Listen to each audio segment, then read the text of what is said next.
Assalamualaikum warahmatullahi wabarakatuh. Nama saya Fitriani dari S1 Keperawatan tingkat 2A. Nah, di sini saya akan melakukan presentasi tentang yang berjudul tentang masalah kehamilan dengan komplikasi hipertensi.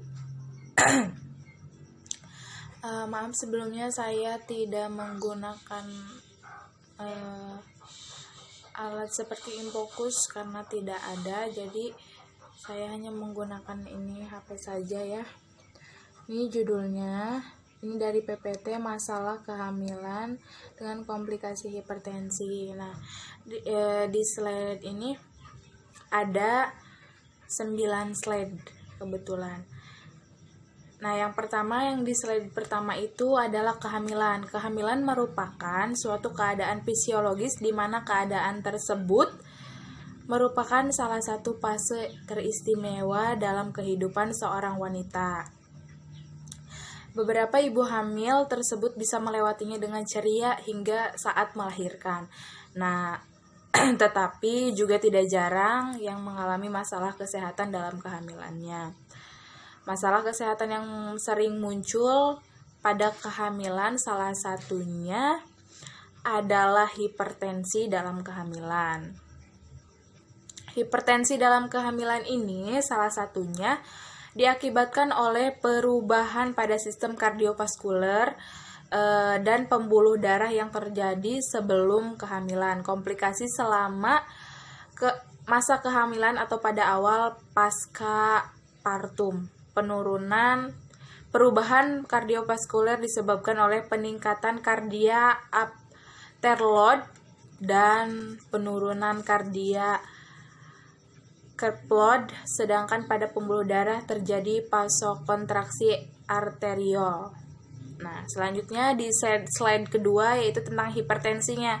Hipertensi dalam kehamilan adalah suatu kondisi dalam kehamilan di mana tekanan darah sistol di atas 140 mmHg dan diastolnya di atas 90 mmHg, atau adanya peningkatan tekanan sistolik sebesar 30 mmHg dan diastolik sebesar 15 mmHg atau lebih di atas nilai dasar yang mana diukur dalam dua keadaan. Minimal dalam jangka waktu 6 jam. Nah, hipertensi dalam kehamilan ialah tekanan darah sistolik dan diastolik lebih dari 140 per 90 mmHg. Pengukuran tekanan darah sekurang-kurangnya dilakukan 2 kali selang 4 jam. Kenaikan tekanan darah sistolik 30 mmHg dan diastolik 15 mmHg sebagai parameter hipertensi. Selanjutnya itu ada etiologi. Etiologinya menjelaskan penyebab hipertensi dalam kehamilan belum diketahui secara jelas. Namun ada beberapa faktor risiko yang menyebabkan terjadinya hipertensi dan dikelompokkan dalam faktor risiko. Beberapa faktor risiko sebagai berikut. Yang pertama ada primigravida, primipaternitas, itu yang kedua ada hiperpalesentosis, misalnya molahidatidosa, kehamilan multiple, diabetes mellitus, hidropseptalis, dan bayi besar. Nah, yang ketiga itu umur. Nah, umur ini juga bisa menyebabkan hipertensi, misalkan kehamilannya lebih dari umurnya, masa kehamilannya itu lebih dari yang ditentukan gitu. Terus riwayat keluarga yang pernah preeklamsia atau eklamsia. Nah, di keluarganya ada nggak yang terkena hipertensi, itu juga bisa mengakibatkan kayak turun-temurun gen gitu ya. Terus yang selanjutnya penyakit-penyakit ginjal dan hipertensi yang sudah ada sebelum kehamilan.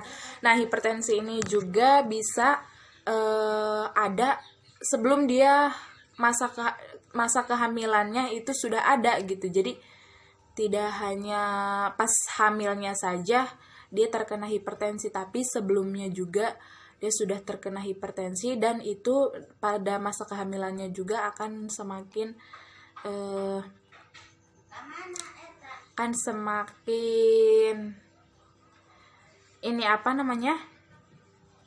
semakin meningkat gitu. Terus yang selanjutnya itu obesitas. Nah, obesitas itu obesitas atau berat badannya terlalu besar akan menyebabkan salah satu faktor resiko dalam hipertensi. Selanjutnya ada patofisiologinya nih. Pada ibu hamil normal, plasenta menghasilkan progesteron yang bertambah. Hal ini menyebabkan ekskresi natrium lebih banyak karena progesteron berfungsi sebagai diuretik ringan. Kehilangan natrium menyebabkan penyempitan dari volume darah, kompartemen vesikuler. Pada kehamilan dengan preeklamsia menunjukkan adanya peningkatan resistensi perifer dan vasokontraksi pada ruang vesikuler. Bertambahnya protein serum, albumin, dan globulin yang lolos dalam urin disebabkan oleh adanya lesi dalam glomerulus ginjal sehingga terjadi oliguri. Karena menurunnya aliran darah ke ginjal dan menurunnya GFR, glomerulus filtrate rate, kenaikan berat badan, dan edema yang disebabkan penambahan cairan berlebihan dalam ruangan. Interstisial mungkin berhubungan dengan adanya retensi air dan garam, terjadinya pergeseran cairan dari ruang intravesikuler ke interstisial diikuti oleh adanya kenaikan hematokrit, peningkatan protein serum, menambah edema, dan menyebabkan volume darah berkurang. Vesikositas darah meningkat dan waktu perdarahan terjadi menjadi lama. Selanjutnya ada pemeriksaan fisik pada ibu hamil.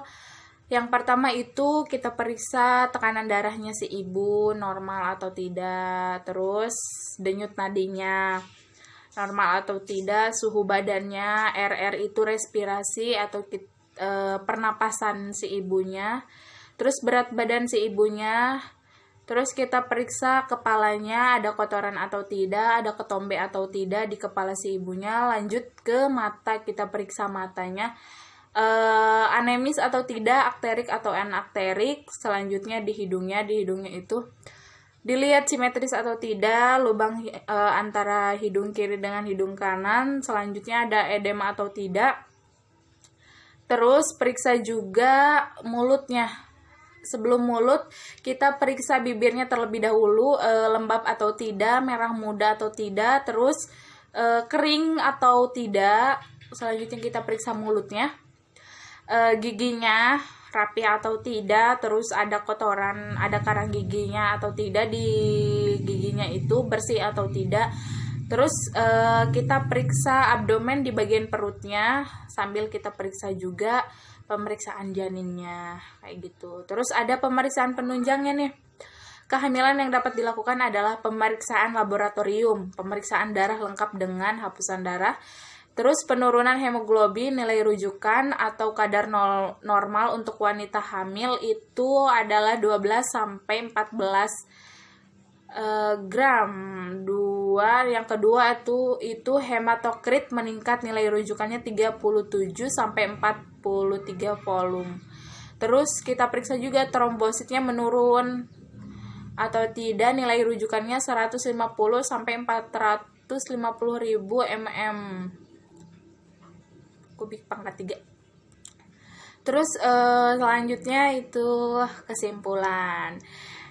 Kesimpulannya itu hipertensi dalam kehamilan adalah suatu kondisi tekanan darah sistol di atas 140 mmHg dan diastol di atas 90 mmHg atau peningkatan tekanan sistolik sebesar 30 mmHg atau lebih, atau peningkatan diastolik sebesar 15 mmHg atau di atas nilai dasar yang telah ditentukan, yang mana diukur dalam dua keadaan, minimal dalam jangka waktu 6 jam. Hipertensi dalam kehamilan merupakan 5-15% penyulit kehamilan dan merupakan salah satu dari 3 penyebab tertinggi mortalitas dan morbilitas ibu bersalin. Nah, terima kasih. Cukup sekian presentasi dari saya. Kurang lebihnya mohon maaf apabila ada kata-kata yang salah. Mohon maaf. Wabillahi taufiq wal hidayah. Wassalamualaikum warahmatullahi wabarakatuh.